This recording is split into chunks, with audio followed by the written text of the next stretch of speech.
Oremos então. Querido Deus, soberano Pai celestial, te agradecemos, Senhor, mais uma vez, pela oportunidade que o Senhor está nos dando de estudarmos juntos a tua santa palavra. Obrigado, ó Pai, porque o Senhor tem derramado torrentes de luzes sobre nós a respeito da sua palavra, Pai.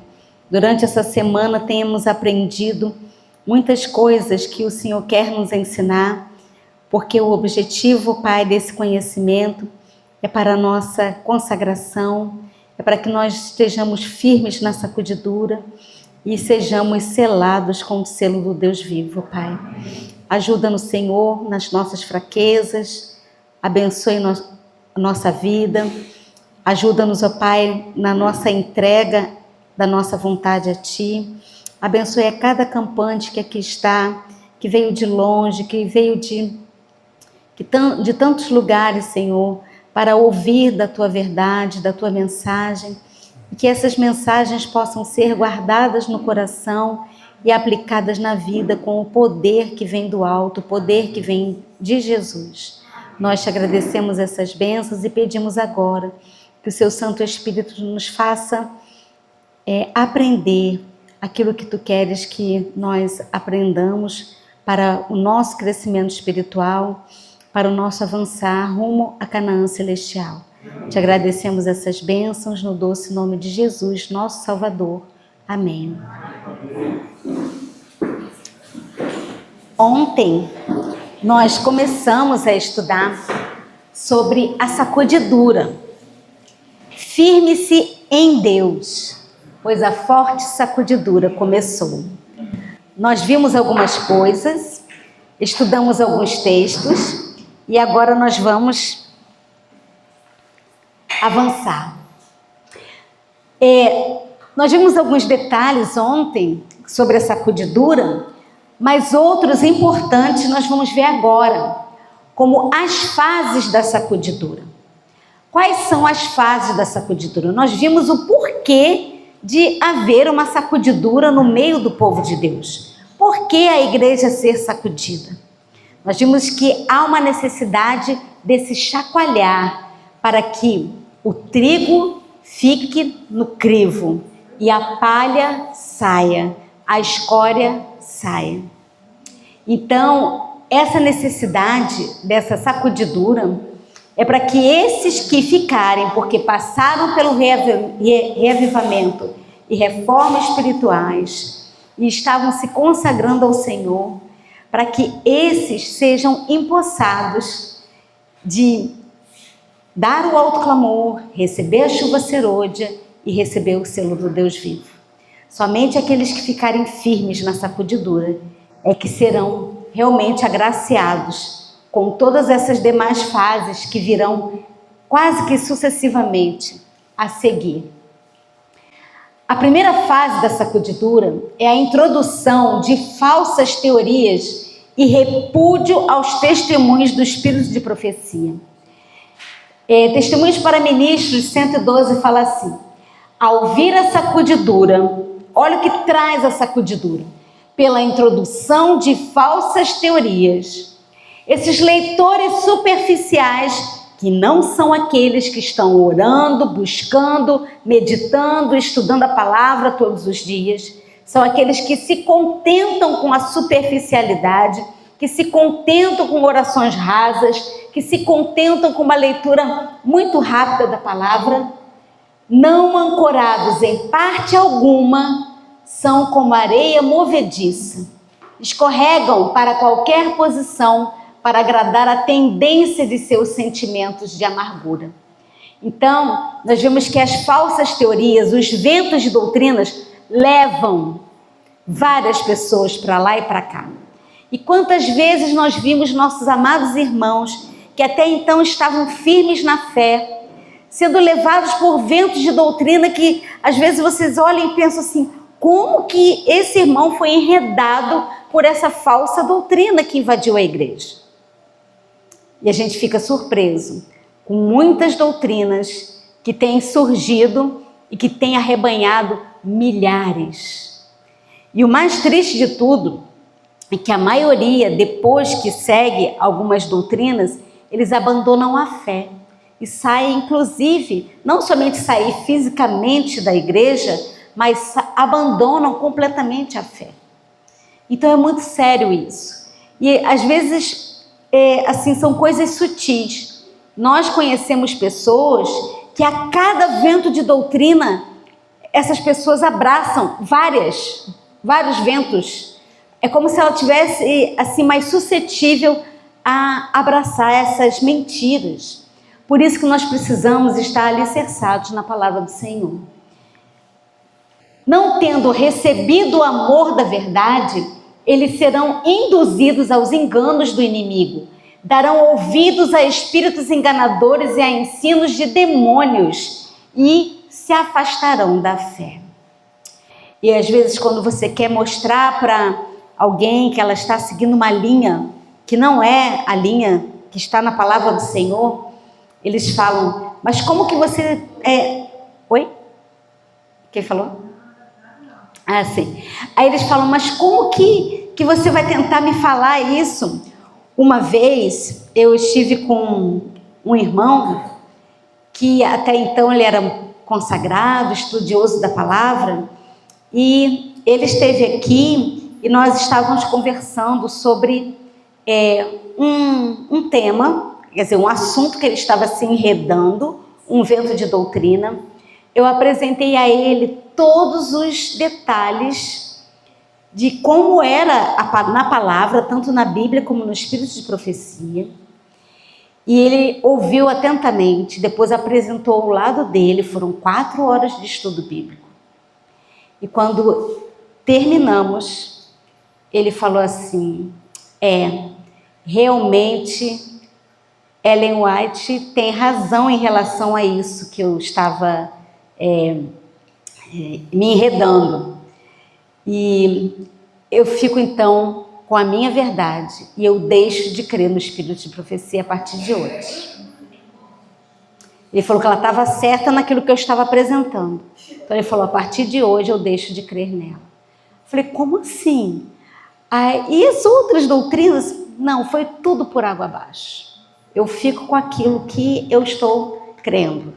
E logo depois, alguns meses depois, ele abandonou a fé. Então, é a linha que a gente vê, né, seguindo. Não recebe o amor da verdade e acaba sendo enredado por ensinos de demônios.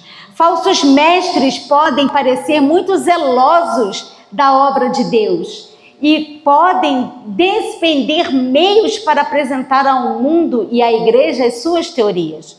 Mas como misturam o erro com a verdade, sua mensagem é de engano. Porque, irmãos, o inimigo ele não apresenta só o erro, que assim ele não engana. Como que ele engana? Misturando o erro com a verdade.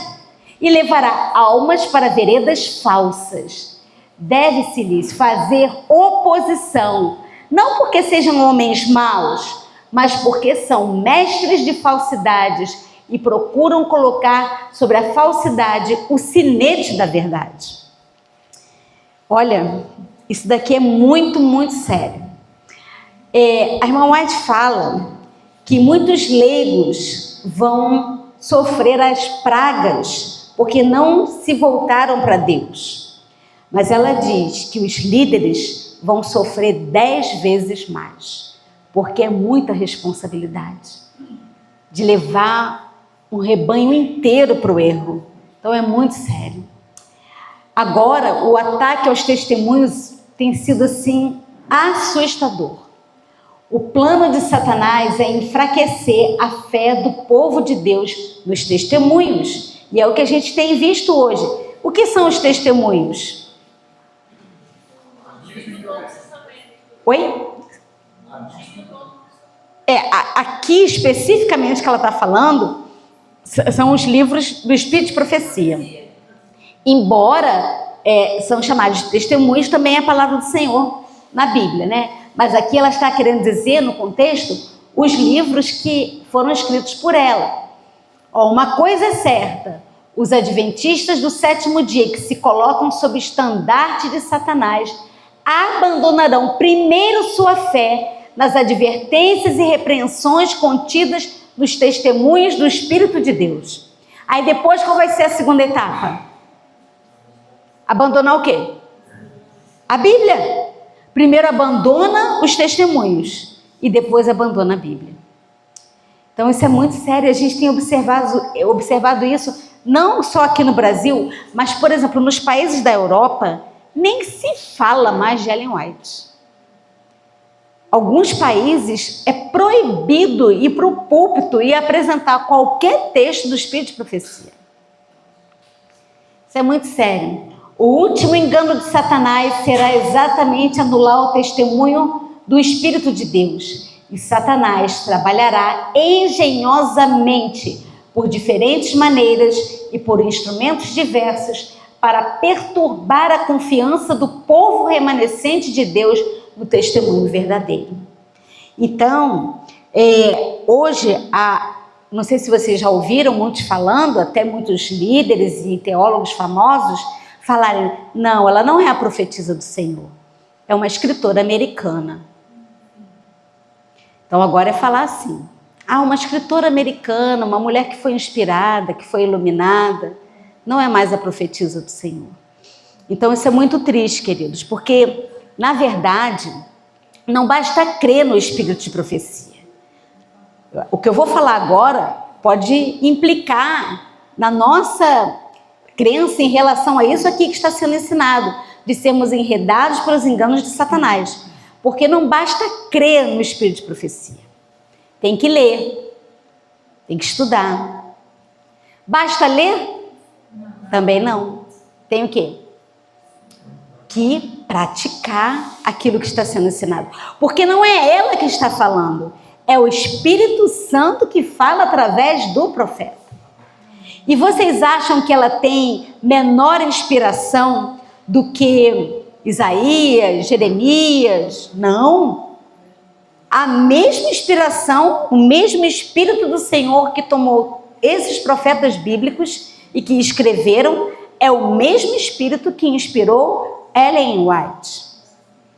Então nós não temos dúvida de que não há gradação de inspiração. Ela é tão inspirada quanto Isaías.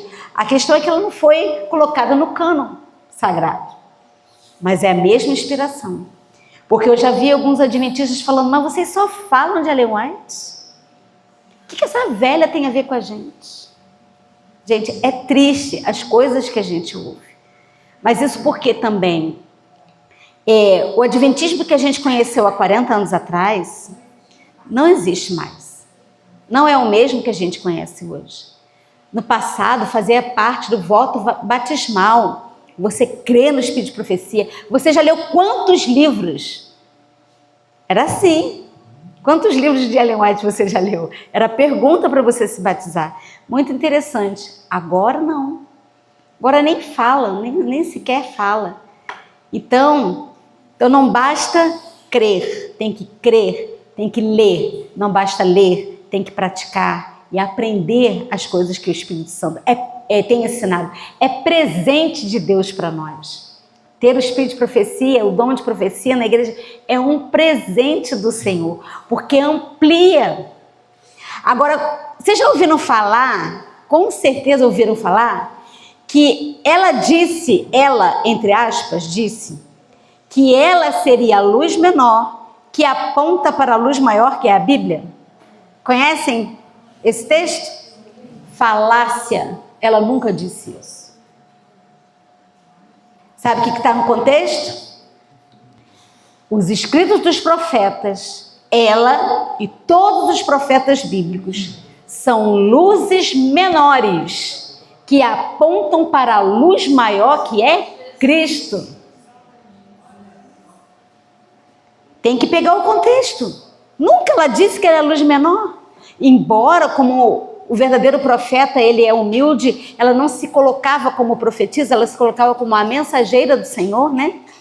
Mas ela era a luz menor, assim como João é a luz menor, assim como Isaías, Ezequiel, todos os autores bíblicos são luzes menores que apontam para a luz maior, que é Cristo.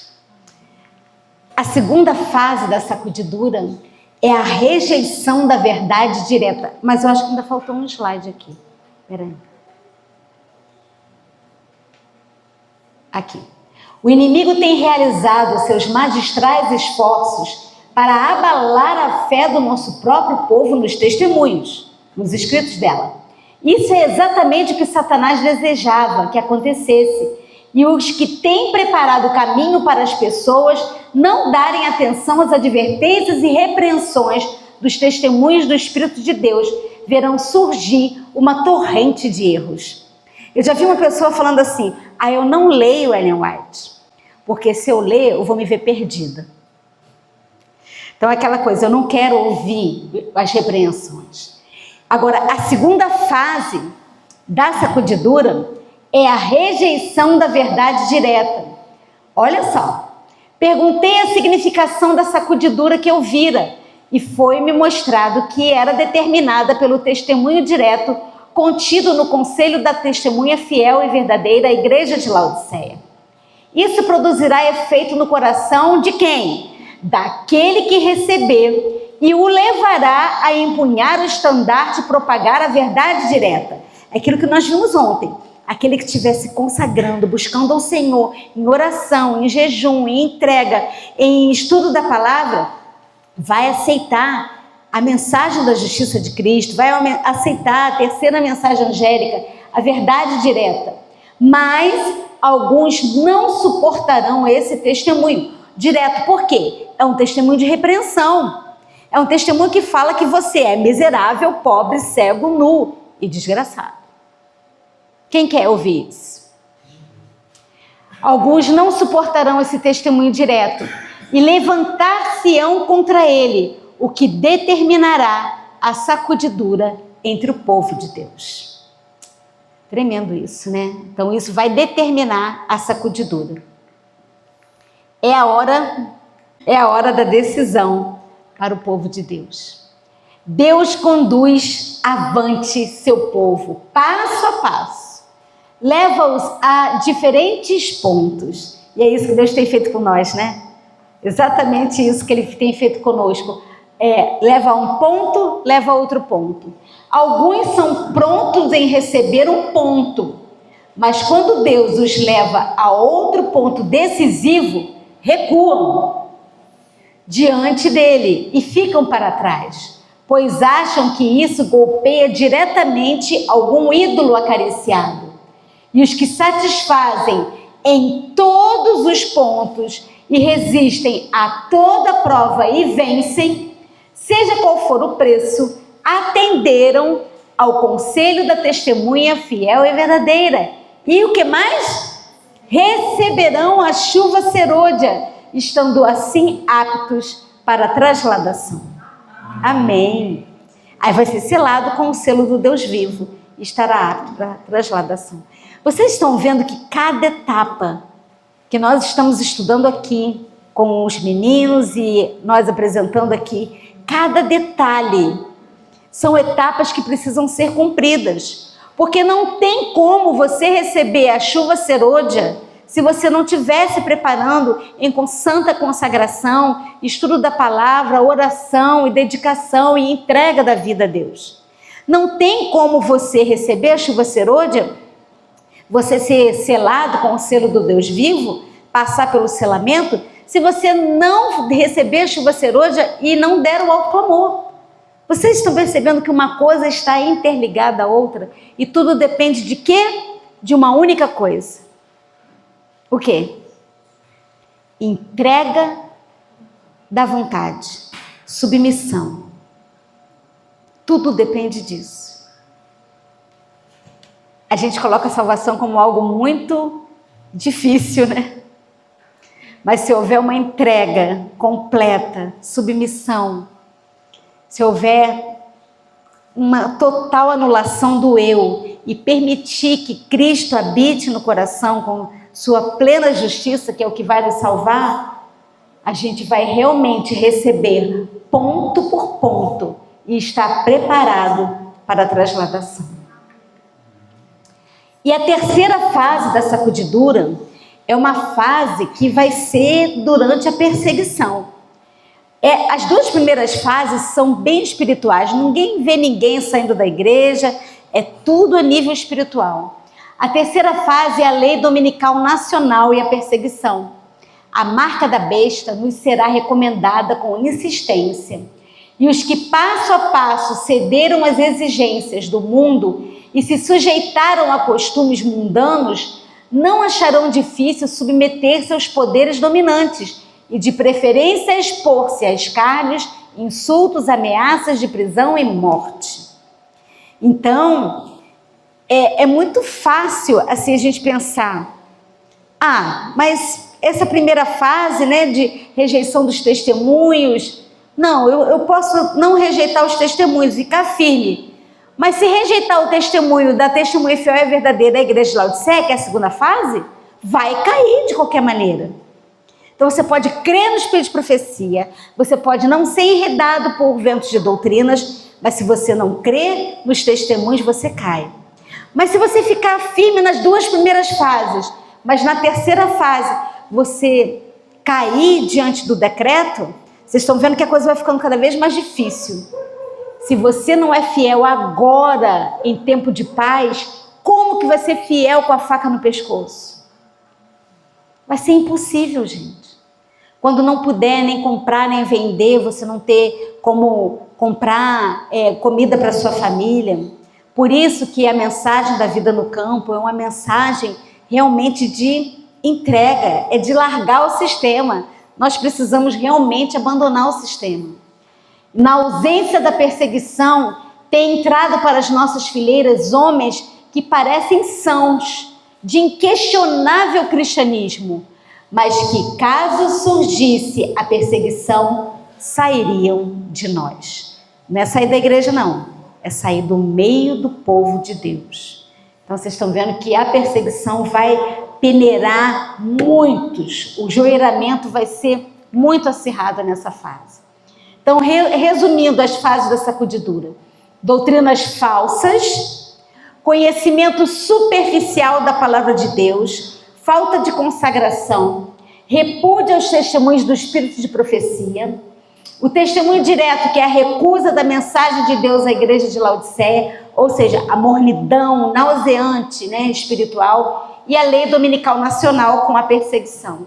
Isso é que vai determinar a sacudidura. E nós estamos ou não estamos na fase da sacudidura?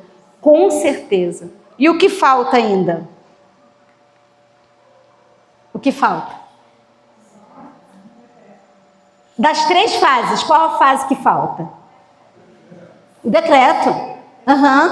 Os outros já passaram? Já estamos vivendo? Estamos. E quais são as consequências da sacudidura? Primeiro, o ódio, né, aos testemunhos do espírito de profecia, a oposição à mensagem de advertência, que é a rejeição à verdade presente. E agora vocês compreendem qual é a verdade presente. É qual? A terceira mensagem angélica. E qual é a terceira mensagem angélica? A mensagem da justiça de Cristo, a justificação pela fé. A irmã White fala que ela recebeu cartas perguntando se a terceira mensagem angélica era a mensagem da justiça de Cristo. E ela disse, sim, é a mensagem da justiça de Cristo, realmente é. E Deus terá um povo puro e capacitado a dar o alto clamor. E o mais triste, a maioria dos adventistas perecerá. A maioria. Vocês vão ainda estudar mais detalhes sobre os 144 mil e a gente vai ver novamente que o crivo é muito seletivo. O funil é muito estreito. Alguns não suportarão esse claro testemunho, opor-se-lhe-ão e isto causará uma sacudidura entre os filhos de Deus. Primeiros escritos 270. E será ateado contra os testemunhos um ódio satânico. Vocês já viram pessoas com ódio do espírito de profecia? Já vi na internet pessoas colocando fogo, adventistas, colocando fogo nos livros do Espírito de Profecia. E falando assim, essa bruxa está sendo queimada junto com os livros dela. A gente não tem ideia. E adventistas, a gente não tem ideia. Mas só um detalhe, irmãos. Esse ódio não é só quem bota fogo, não. Porque quando você rejeita uma advertência do Espírito de Profecia, você está odiando a palavra do Senhor. Então dá no mesmo. É como se estivesse colocando fogo. A sacudidura de Deus espalha multidões como folhas secas. O que isso significa? O número de salvos é o quê? Entre nós, é pequeno ou grande? Pequeno. A prosperidade multiplica uma massa de professos e a adversidade os remove da igreja. Nós vimos já ontem, hoje, Deus não trabalha com quantidade, sim com qualidade. Josué e Caleb, né, entrando em Canaã, Ló, suas filhas. Então a gente vê a Arca de Noé. Então Deus trabalha com qualidade. Poucos permanecerão de pé. Permanecer em defesa da verdade e a justiça quando a maioria nos abandona. Ferir as batalhas do Senhor quando são poucos os campeões. Essa será a nossa prova. A gente vai ver, gente, do nosso lado caindo. Na nossa direita, na nossa esquerda, atrás de nós e à nossa frente. Que não sejamos nós esses que vão cair. Que Deus nos ajude a permanecer firmes no crivo. Deus terá um povo puro e verdadeiro. No poderoso peneiramento que acontecerá em breve, estaremos mais aptos a medir a força de Israel. E a grande questão que está tão próxima, que é o cumprimento da lei dominical, eliminará aqueles a quem Deus não designou, e ele terá um ministério puro, leal, santificado, preparado para a chuva serôdia. Então, o que dá a entender é que a sacudidura, ela vai ocorrer antes do recebimento da chuva serôdia. Por quê? Primeiro precisa peneirar. O peneiramento significa o quê? Separação ou purificação. Só os purificados, os que ficarem no crivo, é que vão receber o poder da chuva serôdia. Então, alguém perguntou se quem, não lembro quem foi que perguntou, se quem receber a chuva serôdia pode voltar atrás e desistir e se perder. Não. Quem recebeu o poder da chuva serôdia já está preparado para receber o selo do Deus vivo. Aí não tem mais volta. E falta pouco, gente. Falta muito pouco. Quando a lei de Deus for anulada, sua igreja será peneirada por provas terríveis. Uma proporção maior do que agora podemos prever dará ouvidos a espíritos enganadores e a doutrinas de demônios. É muito mais fácil as pessoas seguirem a maioria e acabar ouvindo doutrinas de demônios do que permanecer firme com Cristo, com o simples que Ele quer nos ensinar. Irmãos, a doutrina do Senhor é simples. Vocês já perceberam isso? Que tudo com Deus é muito simples. Não tem nada complexo, nada. A alimentação que Deus quer nos dar é simples. As vestimentas são simples. O hábito de vida do remanescente é simples. Por isso que Deus não exige nada de nós, além daquilo que nós não podemos realmente pensar. Ah, mas é difícil fazer isso, é difícil fazer aquilo. Realmente, por nós mesmos, é muito difícil. Mas é por Cristo agindo em nós. Nós vamos ver apostasia de líderes. Muitas estrelas que temos admirado por seu brilho tornar-se-ão trevas. Então nós vamos ver assim, grandes pregadores caindo. Muitos demonstrarão que não são um com Cristo, e que não estão mortos para o mundo, para que possam viver com Ele. E as apostasias de homens que ocuparam posições de responsabilidade serão frequentes. Nós temos visto isso a cada dia. Ficamos tristes, ficamos chocados de ver pessoas que pregavam a verdade presente e que empunhavam essa bandeira da verdade e agora voltando para as coisas do mundo e desistindo do caminho. Vocês lembram do sonho do caminho estreito?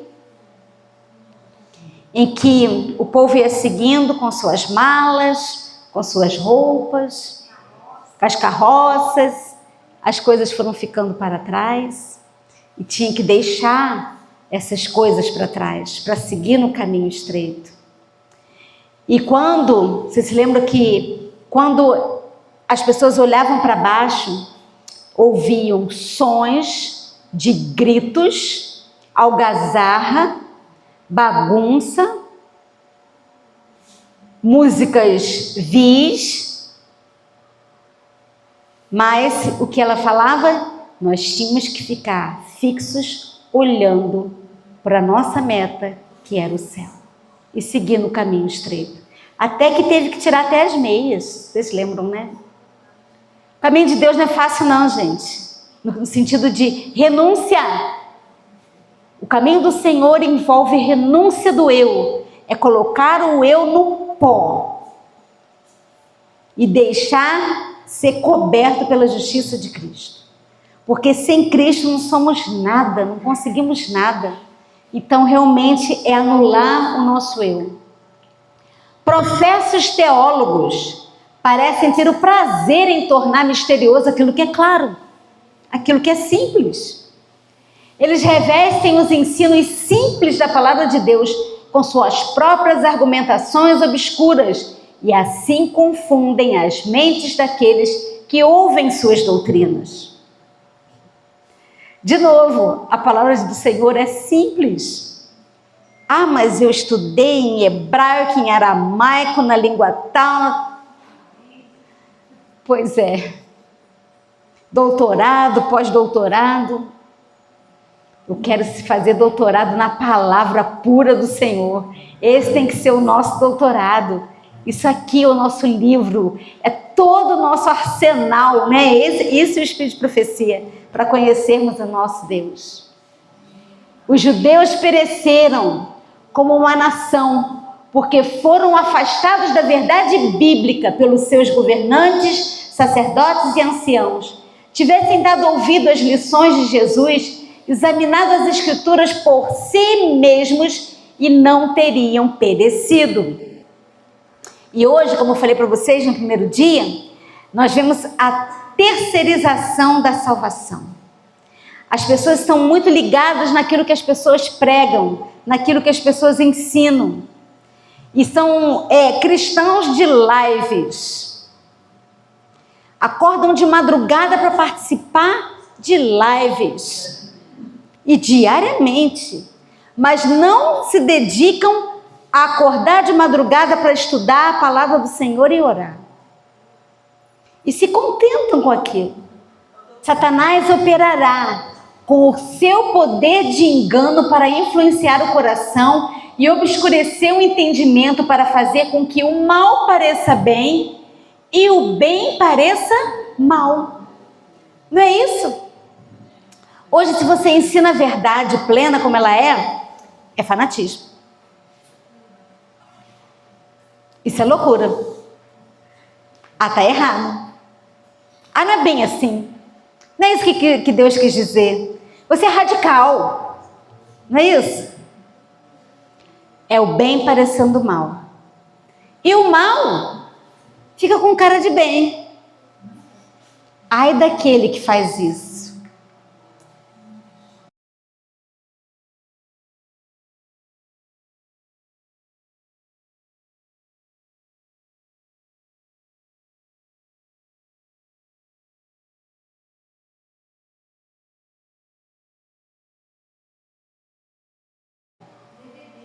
Dividido. Deus não aceita um coração dividido.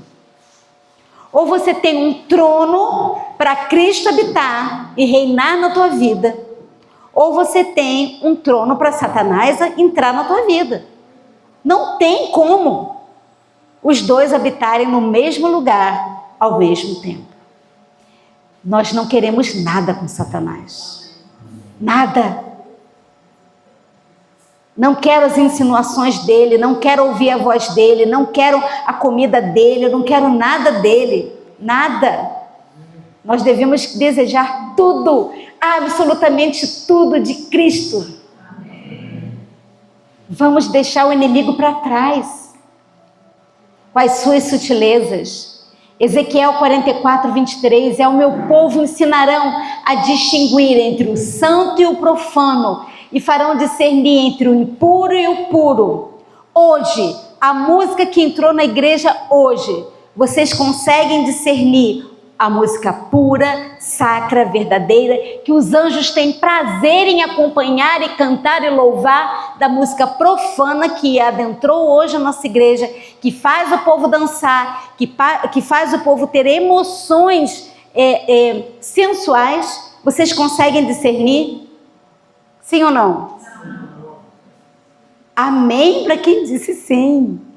E quem disse não, vamos estudar sobre esse tema, porque a grande massa não está aprendendo a discernir. E aplaude. Ainda dança junto. Temos que ter discernimento entre o sagrado e o profano. Irmãos, preste atenção. Olha o conselho. Retirai vossas mãos da obra, a menos que possais distinguir o fogo sagrado do comum. Se você não consegue distinguir o que é de Deus, o que é de Satanás dentro da igreja, tira a mão da obra. Não aceite nem cargo. Satanás se esforça constantemente por atrair a atenção para o homem em lugar de Deus. Interessante. Ele é persistente e se esforça. E nós não nos esforçamos para entregar no nosso coração a Deus, que é o único esforço que nós temos, que é de submissão.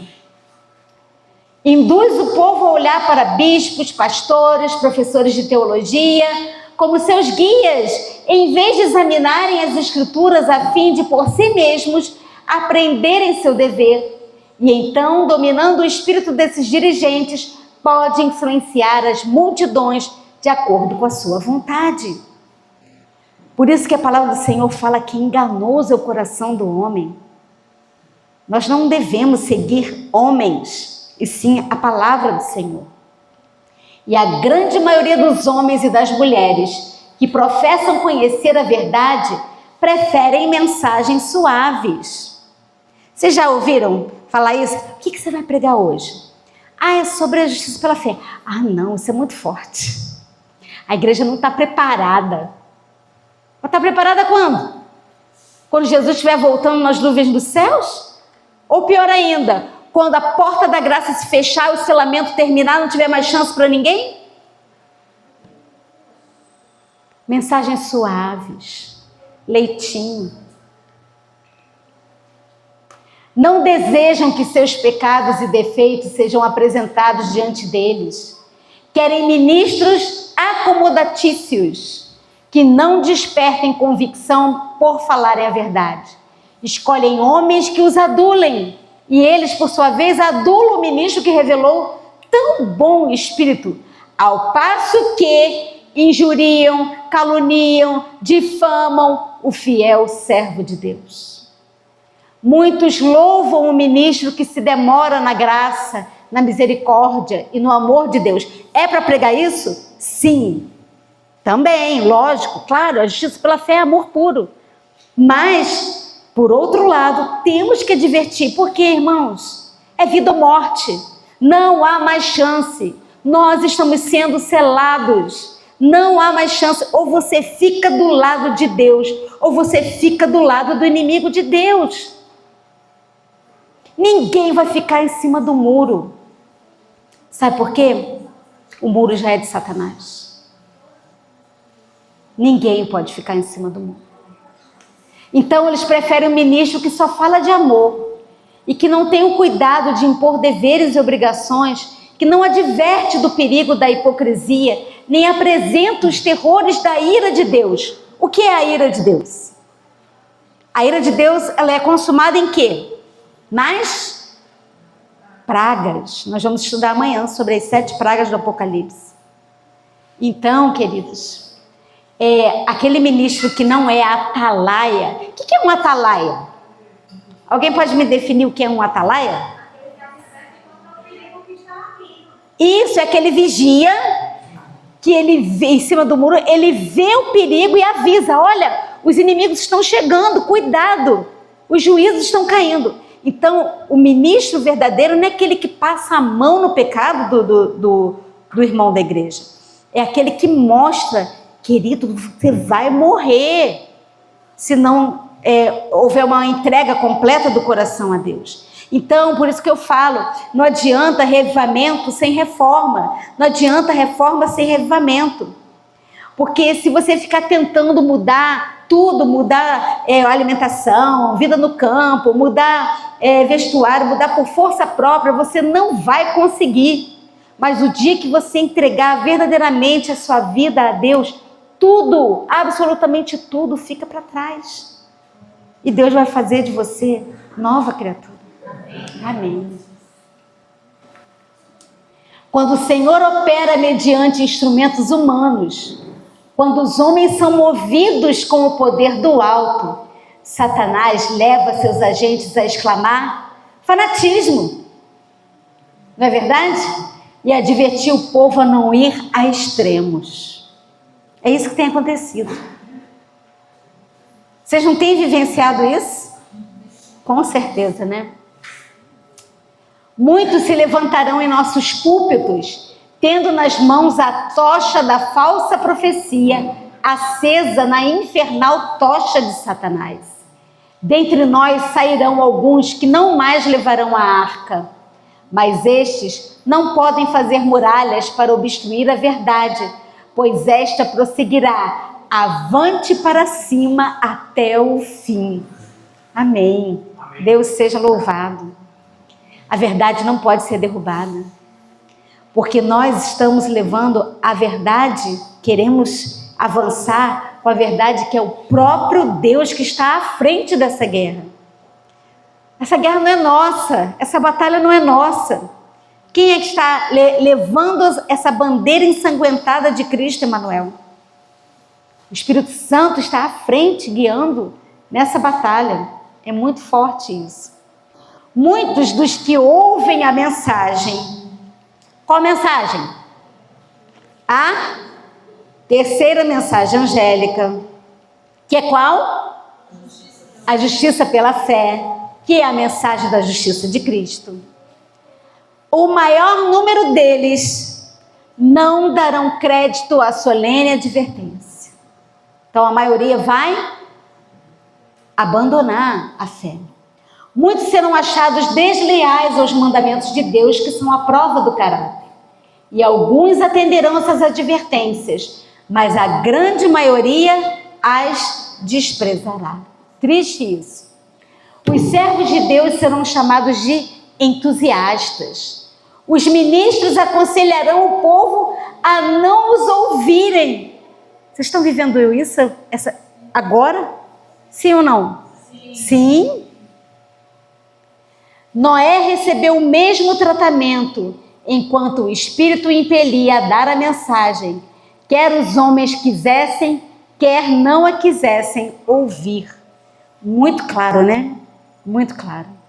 E serão chamados de fanáticos, os ministros vão aconselhar a não ouvir, porque é perigosa essa mensagem, né? Vão chamar a mensagem da justiça de Cristo de perigosa, mas fiquem firmes, porque o Senhor nos comissionou a dar essa mensagem, a dar o alto clamor e participar do refrigério da presença do Senhor. Que privilégio que nós temos de participar desse tema, de pregar esse tema.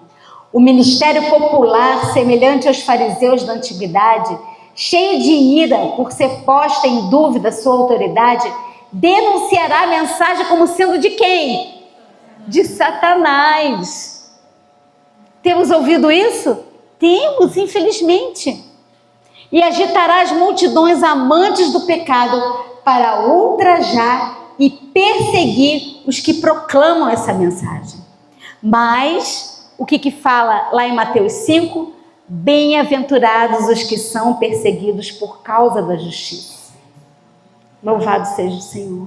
Temos que nos considerar felizes, porque somos perseguidos por causa da justiça. Mas como que o perseguido reage? Vamos ver. Como que aquele que é perseguido reage? Não reage. Por que ele não reage?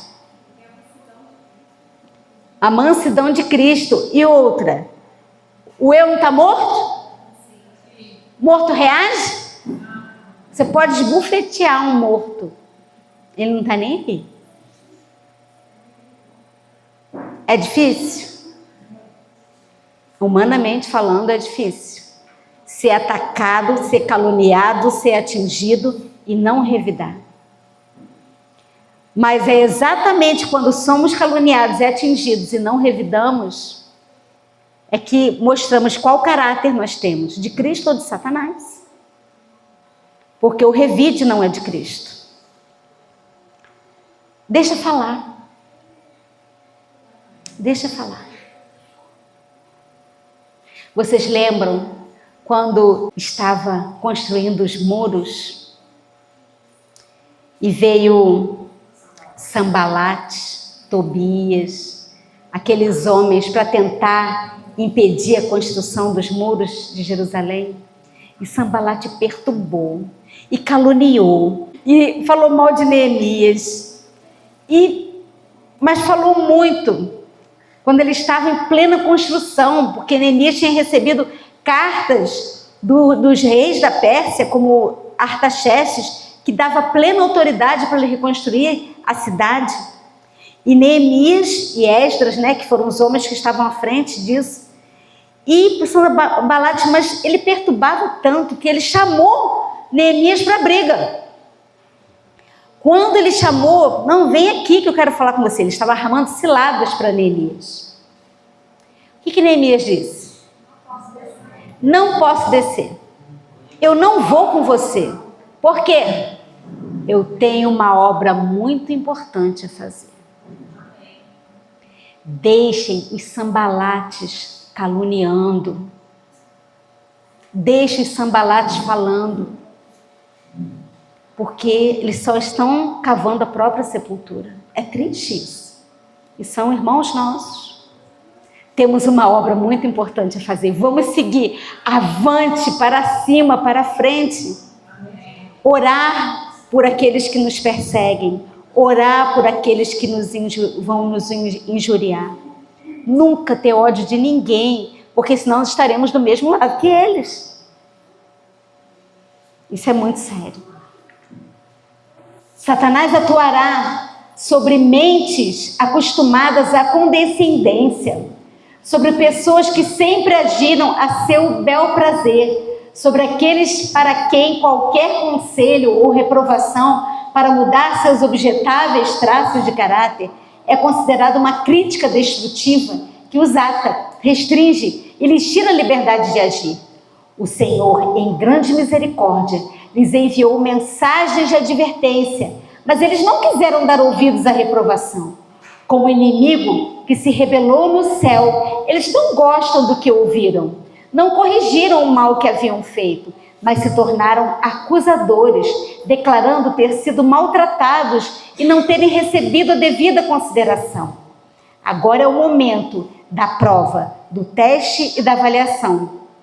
Aqueles que, como Saul, persistirem em fazer as coisas do seu modo, sofrerão, como ele, a perda da honra e, finalmente, a perda da alma. Misericórdia, Senhor. Que coisa tremenda isso. Então é muito sério não atender às advertências do Espírito de Deus. Está falando na nossa mente de uma forma tão carinhosa. O Senhor sempre fala com brandura, sempre fala com amor. Filho, não faz isso. Você vai morrer. Vocês que são pais, Você que, quando seu filho era piquititinho, ele ia mexer numa tomada, né? Tomar um choque. O que você falava? Filho, não bota o dedinho aí. Por quê? Porque você o ama e queria ensinar, não é? Filho, não bota. Por quê? Você sabe que aquele perigo podia levá-lo à morte. Mas qual era a razão da sua advertência? Amor. Qual é a razão da advertência de Deus para nós? Amor. Amor. Nas igrejas adventistas do sétimo dia, deverá haver admirável manifestação do poder de Deus, mas ela não influirá sobre os que não se têm humilhado diante do Senhor, abrindo a porta do coração através de quê? Confissão, arrependimento e abandono do pecado. Chuva, qual chuva? Temporã, que é o eu no pó e a confissão dos pecados ao Senhor. Na manifestação desse poder que ilumina a terra com a glória de Deus, que manifestação é essa que os meninos estão apresentando? O alto clamor do terceiro anjo. Eles só verão alguma coisa, aqueles que rejeitarem, que em sua cegueira consideram o que essa mensagem? Perigosa. Alguma coisa que lhe despertará os seus receios e se disporão a resistir-lhe, combater. Visto que o Senhor não age de acordo com suas ideias e expectativas, eles combaterão a obra. Porque eles diziam, vão dizer, não reconheceríamos o Espírito de Deus se temos estado na obra por tantos anos? O que vão falar? Quem são vocês? Eu sou adventista há 40 anos. Eu não saberia? Com certeza eu sei. Rico sou e de nada tenho falta. Desgraçado, miserável, pobre, cego e nu. Mas tenha o alento, né? Aconselho-te que de mim compres ouro provado no fogo, as vestiduras brancas para cobrir a nudez e o colírio para ungir os olhos. A mensagem do terceiro anjo não será compreendida. Por quem? Pela maioria. E a luz que iluminará a terra com a sua glória, traduzem, vocês já sabem, alto clamor, né, da mensagem do terceiro anjo, será chamada de falsa luz pelos que se recusam a andar em sua glória progressiva. E aqueles que não fazem esforços decididos, mas esperam simplesmente que o Espírito Santo os force a ação, perecerão em trevas. O Espírito Santo não força ninguém a fazer nada. É escolha. Ele fala suavemente. Filho, e obedeça, porque você terá a vida eterna. Não vos deveis deixar estar tranquilamente, sem nada fazer na obra de Deus. Então, como podemos resistir à sacudidura e não sermos eliminados do crivo? Alguém pode me sugerir como ficar firme na peneira? Estar firme com Cristo. Não se apartar dele. Tudo que a gente falou até agora, né? Como? Consagração, entrega, falar com Deus a toda hora, é estar com Ele dia a dia, hora a hora, minuto a minuto.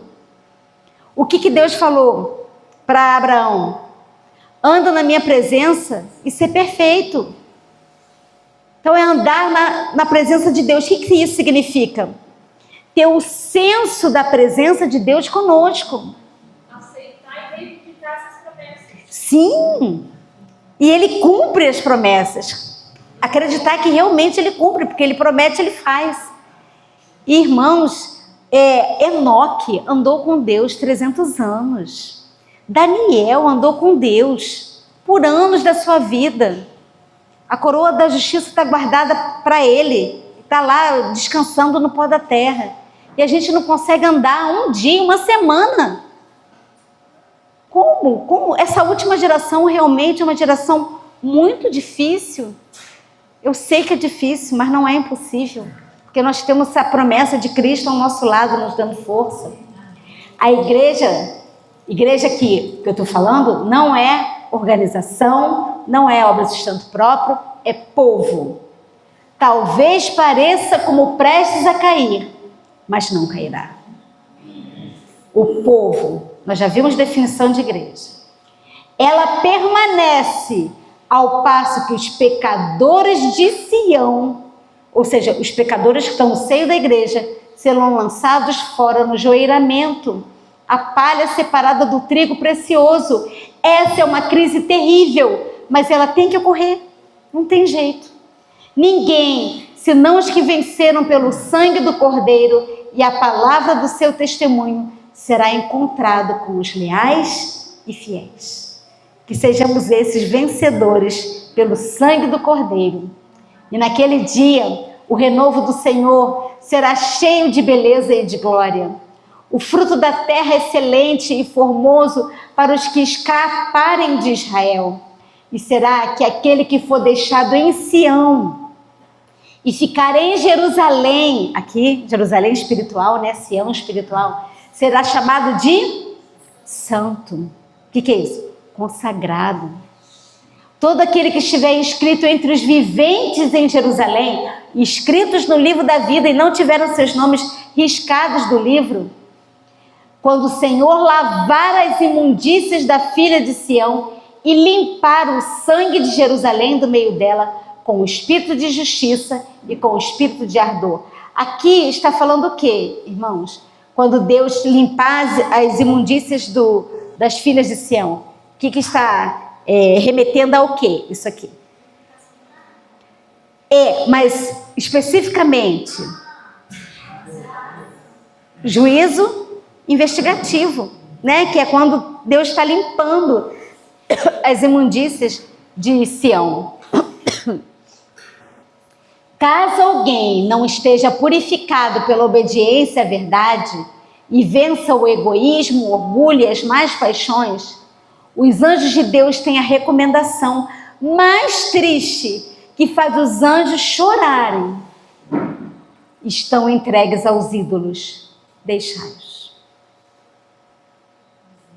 E eles passarão adiante a sua obra, deixando esses com seus pecaminosos traços não subjugados à direção dos anjos maus. Senhor, que coisa terrível esse texto. Aqueles que persistem na desobediência, apesar de todas as advertências amorosas e os apelos de um Pai Celestial, e negligenciam tão grande salvação, vai chegar um momento, com tristeza no coração, que Deus vai falar para os anjos: deixai-os, estão entregues aos ídolos. O que significa isso?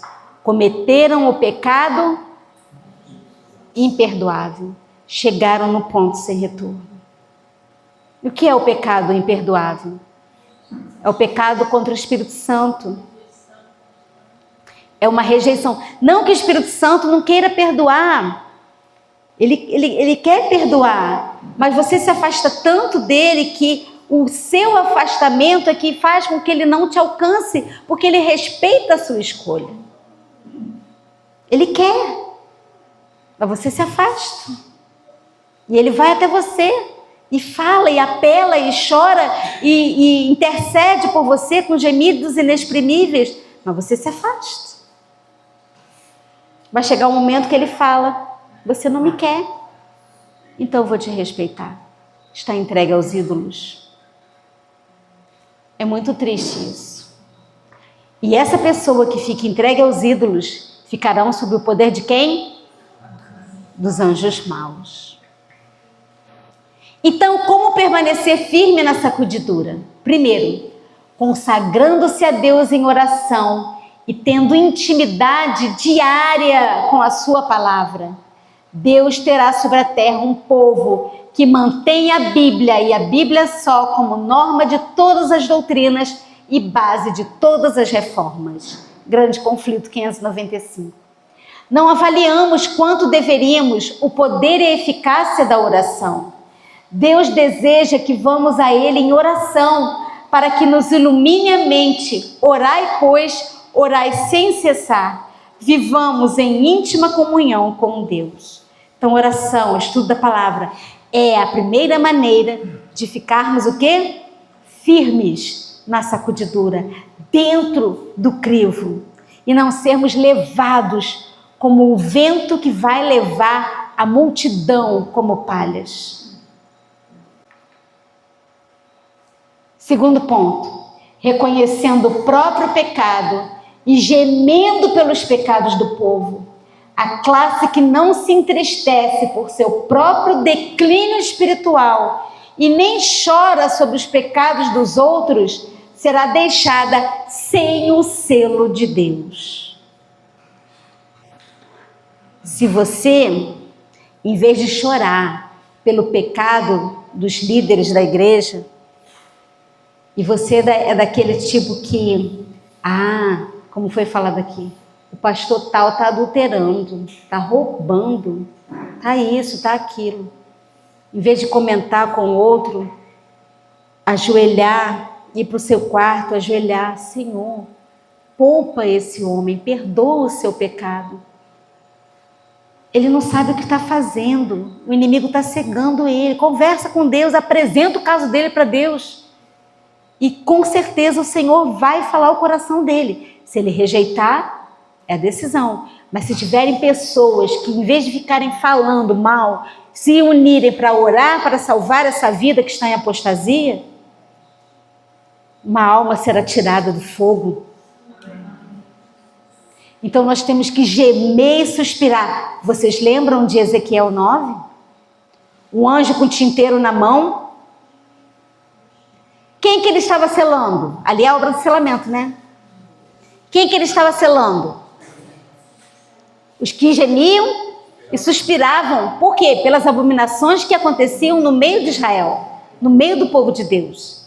Então, se nós não nos entregarmos a esse momento de dedicação, a orar por aqueles que estão em pecado, assim como por nós mesmos, né? Que é o pior de tudo, que é o nosso próprio pecado, nós não vamos receber o selo do Deus vivo. E a terceira maneira de ficar firme no crivo e não ser joeirado é separar-se do mundo. Não queremos nada com o mundo. Aqueles que se ligam ao mundo por laços de simpatia estão comendo e bebendo com os ébrios. E certamente serão destruídos com os que obram iniquidade. O mundo é atrativo? É. A gente não pode ser hipócrita de falar que a comida do mundo é gostosa, a música do mundo dançante dá vontade de dançar, né? É música romântica. As leituras do mundo são atrativas, são doces. Mas é o caminho largo que leva à perdição. Só será até o ponto de contemplarmos realmente a Cristo. Porque quando contemplamos a Cristo, deixa de ser. Isso. Completamente. Verdade, Neuza. Quando contemplamos a Cristo, passamos a odiar o pecado e amar a justiça. Por isso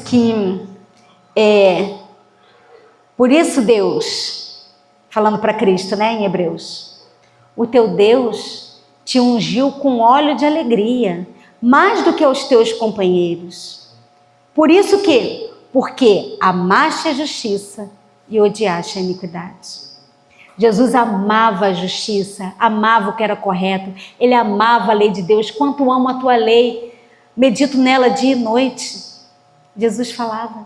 Então ele amava o que era de Deus e odiava tudo que era do mal, tudo que era o pecado. E por causa disso, Deus ungiu ele com óleo de alegria, mais do que os companheiros. E nós só seremos ungidos com óleo de alegria, que é o óleo do Espírito Santo, se nós aprendermos a amar a justiça e odiar a iniquidade. Senhor, me coloca no meu coração ódio ao pecado. É isso que a gente tem que pedir todos os dias. E vocês sabem por que Jesus precisa sair do santuário celestial e terminar essa obra de juízo investigativo, porque senão estaremos pecando e pedindo perdão, pecando e pedindo perdão. Ele não ia sair nunca. Aí, como eu falei, ele vai dar um basta. Ele vai falar, chega. Quem aceitou, aceitou. Quem não aceitou, está entregue aos ídolos. Mas sabe por que ele diz que ele consegue sair? Tem um texto do Espírito de Profecia que eu não coloquei aqui, mas é interessante. Por que ele consegue sair? Porque aqueles que vão ser selados, eles vão odiar tanto o pecado, que não vão querer mais saber de nada com o pecado. E por odiar o pecado, e Jesus tem a certeza de que não vai haver volta para a vida passada, ele pode ter a garantia de que ele pode colocar o selo dele naquela pessoa. Então ele vai selando aqueles que assim se determinarem. E quem não quiser vai ficar sem o selo, aí ele sai do santuário. E ele vai se levantar. O que significa Jesus de pé? Toda vez que vocês verem, em profecia, num tempo de tribulação, de uma crise, Jesus de pé, significa o quê? Acabou o tempo de graça. Quando Estevão estava sendo apedrejado, em pleno cumprimento dos 490 anos, no ano 34, quando Estevão olhou para o céu e viu quem? Jesus. Ele estava sentado ou em pé? Em pé. O que aquilo estava dizendo? Acabou o tempo de graça para o povo de Israel como nação. 70 anos estão determinados sobre o teu povo e sobre a sua santa cidade. 490 anos. Acabou o tempo de graça. E Miguel vai se levantar. Está lá em Daniel 12. Quando Miguel se levanta, o que significa? Acabou o tempo de graça. O templo se enche de fumaça. Acabou o tempo. Então esse é o momento. É hoje. Se hoje ouvires a sua voz, não endureçais os vossos corações. Agora é o tempo em que devemos ligar-nos intimamente a Deus, para que sejamos escondidos quando for derramado sobre os filhos dos homens o ímpeto de sua ira, as pragas. Estamos nos afastando dos marcos antigos. Voltemos. Se o Senhor é Deus, serviu. Se é Baal, o seu Deus, serviu. De que lado você se colocará? Do lado do Senhor. Amém. Amém. Deus seja louvado. Fiquemos do lado do Senhor. Voltemos aos antigos marcos. Não há mais tempo a perder. Não há mais tempo de brincar de ser cristão. Não temos mais tempo, acabou. Quando eu entrei na igreja há 40 anos atrás, era uma coisa, hoje é outra, completamente diferente. Então, queridos, vamos ficar firmes e vamos subir juntos, amém, de mãos dadas, amém, para Canaã celestial. Amém. Fiquemos todos firmes, porque a peneira está sacudindo violentamente. Mas o Senhor quer nos salvar. Ele quer nos libertar de todo pecado, de todo embaraço. Ele quer a nossa salvação. Eu estava conversando hoje com a Neuzinha 2 ali. Temos a Neuzinha 1, a Neuzinha 2. A gente estava conversando uma coisa muito interessante. Deus deseja que todos se salvem. A vontade dele é que todos sejam salvos. Milhares e milhares e milhões e milhões. Esse é o desejo dele. Mas por que o número de salvos vai ser tão pequeno? Com tristeza no coração, ele vai falar: você não quis. Eu queria te salvar, mas você não quis. Porque muitos não vão querer aceitar a maneira dele. Vão preferir a maneira mais fácil, que não é a maneira dele. Por quê? Sabe por quê, irmãos? Que tem que ser da maneira dele? ele não pode colocar o universo em risco. Não pode. O mal não vai se levantar outra vez. Não vai ter mais nenhum Satanás para perturbar a paz do universo. E nem pecadores para perturbar a paz do universo. Então ele não pode arriscar colocando pessoas imperfeitas, ou que não deseja a perfeição do caráter de Cristo, lá no céu. Por isso que o crivo é muito rigoroso. Por isso que o funil é muito fino. Mas não é difícil. Basta fazer a entrega do coração. Senhor, toma o meu coração, porque eu não consigo nem dar para o Senhor o coração. Toma a minha vida. E Ele toma. É isso que Ele quer fazer em nós. É isso que Ele quer fazer em cada um de nós. É aquela frase da irmã White. Quando eu olho para mim mesma, não vejo como me salvar. Mas quando eu olho para Jesus, não vejo como me perder. Porque é por Ele, tudo é por Ele, para Ele, tudo por Ele. Então que estejamos firmes nesse tempo de prova que estamos passando.